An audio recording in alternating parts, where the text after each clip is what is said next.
Closer look at the AAPI influence, specifically in Silicon Valley. For some, the path to prosperity in the South Bay started with staying for months, in some cases years, at a long-forgotten orphanage. KTVU South Bay reporter Jesse Gary has the story.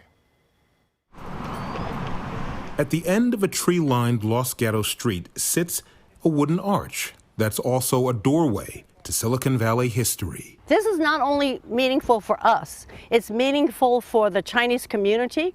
It's also significant for Los Gatos. 73-year-old Janet Chang is part of a special sorority.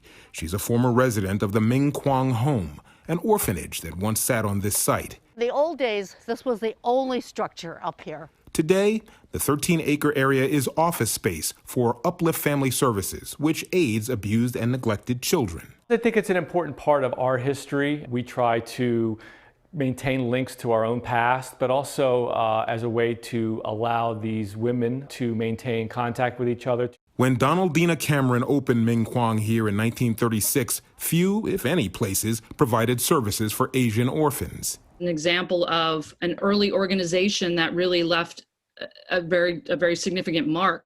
In the ensuing decades, the home welcomed thousands of Asian children through its iconic arch. For many of all of us, it was the entry to a safe place.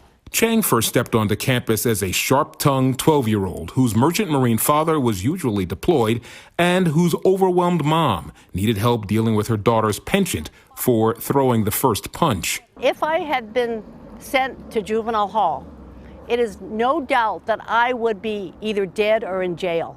To the contrary, the troubled middle child took to regimented life at Ming Quong. In 2 years, the seeds of lifelong change sprouted. What it taught me was there's a whole new world out there besides what I was experiencing in my community, and I wanted something different. Years of welcoming young Asian girls, then boys, helped the home influence the surrounding Silicon Valley community, according to historian Amy Long. It is an example of this town. They did wrap their arms around this orphanage and these girls. They weren't just isolated in a building, shut off from the rest of the community. They were integrated into the town. As time marches on, the number of living Ming Quong sisters declines. They're fundraising to restore the arch so future generations will know the safe haven for Asians once offered on the other side. It continues the story for other people to know what's the possibility. On assignment in Los Gatos, I'm Jesse Gary, KTVU Fox 2 News. And we want to remind you, you can find this story and other stories highlighting important issues to the Asian American Pacific Island community on ktvu.com/AAPI.